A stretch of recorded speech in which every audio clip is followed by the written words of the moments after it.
Bonjour à tous, bonjour à toutes et bienvenue dans TAC24. L'Afrique est à l'honneur cette semaine.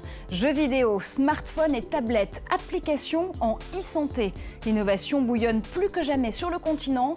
De Yaoundé à Abidjan, nous vous emmenons à la rencontre de ceux qui comptent sur la planète tech Made in Africa. Mais d'abord, les studios africains commencent à prendre leur marque sur le marché des jeux vidéo. Après Koulouya au Nigeria, Leti Games au Ghana ou Kola Studio en Ouganda, le Cameroun peut compter sur Kiro Games. 10 ans de travail acharné et passionné pour cette start-up de Yaoundé qui s'apprête à sortir son premier jeu 100% Made in Cameroun. Inès Olagaray et Caroline Molinet prennent les manettes. C'est l'histoire du prince de Zama qui, en plein couronnement, subit un coup d'État. Pour l'aider à retrouver son trône, le joueur doit l'accompagner dans un parcours initiatique jonché d'épreuves rituelles. Un concept inspiré des jeux de rôle, encore peu répandu en Afrique, qui entend lancer l'univers African Fantasy. On utilise des éléments de la culture, on met en avant la beauté africaine, la beauté du paysage, des valeurs, des habitudes, le comportement. À ces éléments, on ajoute beaucoup de fantaisie pour faire en sorte que ce soit dans un contexte de jeu vidéo, mais qu'on sente la différence aussi.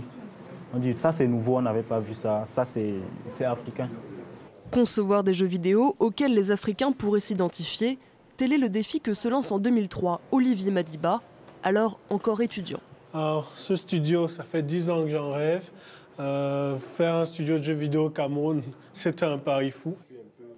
Aujourd'hui, Kiro Games embauche une vingtaine de dessinateurs et programmateurs, la première génération de professionnels du jeu vidéo au Cameroun. Pionnière dans son domaine, la société a pu voir le jour grâce à un modèle de financement encore rare sur le continent, l'Equity Crowdfunding, qui permet de lever des fonds auprès des internautes grâce à des plateformes numériques. C'est un modèle qui peut servir pour tous les projets TIC africains. Parce que si on passe par les canaux de financement normaux, il n'y a pas encore réellement, surtout en Afrique centrale, il n'y a pas encore réellement de culture de capital risque. C'est un modèle qui fait que voilà, vous avez des personnes de la diaspora qui ont une vision, des personnes même d'autres pays qui veulent participer aux nouvelles success stories africaines. On a cette petite responsabilité, puis qu'on est les premiers, de se dire si on réussit, on ouvrira la voie à toute une industrie sur le continent. Une industrie soumise au piratage en Afrique. Mais dans la communauté des gamers de Yaoundé, la sortie du premier jeu 100% camerounais est très attendue et suscite des promesses de changement. Comme c'est le tout premier, s'il est bien frais et il représente bien notre culture, il va être vraiment consommé par tout le monde. Ne serait-ce que pour aller à l'aventure, ne serait-ce que pour chercher ce qui nous correspond dans ce jeu-là, on va s'arranger à acheter le jeu. Verdict début avril, date à laquelle Orion, l'héritage des Korodians, sera proposé au public en téléchargement. Et direction la Côte d'Ivoire à présent, puisque Thierry Ndoufou nous attend à Abidjan. Bonjour Thierry, vous êtes le créateur de la première tablette éducative africaine, Kelasi. Elle a été lancée il y a 1 an et demi, présentée aussi au Mobile World Congress de Barcelone. On avait d'ailleurs salué cette initiative ici dans TAC24. Aujourd'hui, vous en êtes où avec ce projet ?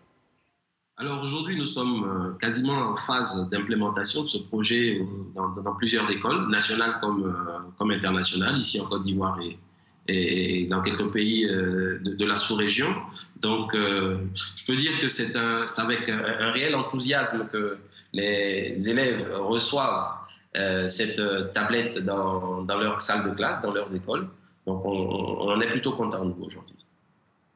Thierry, vous avez énormément d'ambition avec la Kelasi, donc vous l'avez lancée en Côte d'Ivoire, mais également au Maroc, au Sénégal et bientôt au Niger. Mais surtout, Thierry, vous voulez la produire en Afrique. Est-ce que vous pouvez nous détailler un petit peu cette opération ? Oui, alors pour nous, ça serait la concrétisation d'un vieux rêve de pouvoir déjà, depuis le continent, produire des outils technologiques qui s'exporteraient à l'international. Donc c'est un projet qu'on initie cette année et qui verra sa concrétisation certainement dans les 12 ou 18 mois à venir. Donc il s'agira de construire en zone franche de Bassam une usine qui partira depuis la fabrication donc, des composants à l'assemblage. En fait, je dirais l'entièreté de la chaîne de production de Kelasi en local, ici en Côte d'Ivoire. Et alors justement, on parle d'international, on parle de l'Afrique numérique qui s'exporte. Thierry, jusqu'où l'Afrique peut aller dans l'innovation numérique ? Alors aujourd'hui, je dirais qu'il n'y a quasiment pas de limite en dehors de l'imagination à là où l'Afrique peut aller. Parce que si autrefois, nous étions quelque peu isolés par l'accès à la connaissance, ce gap-là, cette fracture numérique tend à se réduire et nous avons aujourd'hui, grâce au réseau de télécommunications, accès à des informations qu'on n'avait pas avant. Et avec ces informations et avec l'ingéniosité de la jeunesse africaine, on arrive à trouver des solutions qui non seulement répondent à nos défis quotidiens ici en Afrique, mais qui y répondent d'une manière qui peut également s'exporter. Donc nous croyons que oui, l'innovation technologique permettra à l'Afrique de véritablement bien se positionner dans le concert des nations et permettra de créer des choses qui pourraient s'exporter. Aujourd'hui, on a des modèles intéressants qu'on voit dans la monnaie électronique, le mobile money, qui aujourd'hui commence à s'exporter plus ou moins au-delà du continent. Donc nous sommes très confiants dans l'innovation digitale en Afrique. Merci infiniment Thierry Ndoufou d'avoir été avec nous. Alors Guillaume, on le voit, cette innovation numérique africaine, elle bouge à vitesse grand V.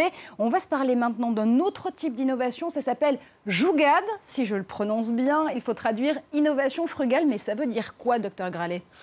Vous le prononcez très bien, Marjorie. Alors cette innovation, elle a été théorisée par un Indien qui s'appelle Navi Raju, né à Pondichéry il y a un peu plus de 40 ans et aujourd'hui éditorialiste à la Harvard Business Review. En fait, sa théorie, elle est aussi simple que surprenante. Il explique qu'au lieu de faire plus avec plus, on peut faire plus avec moins. C'est-à-dire que plus vous avez des contraintes en termes d'énergie, en termes de conditions financières, eh bien plus vous allez être innovant, quelquefois plus innovant qu'un bataillon d'ingénieurs ou de chercheurs un peu stressés par la hiérarchie. Et des Africains innovants, il y en a. Deux exemples très significatifs. Le premier en Sierra Leone, Kelvin Doe, à 13 ans seulement, il s'est fait repérer pour une invention toute simple.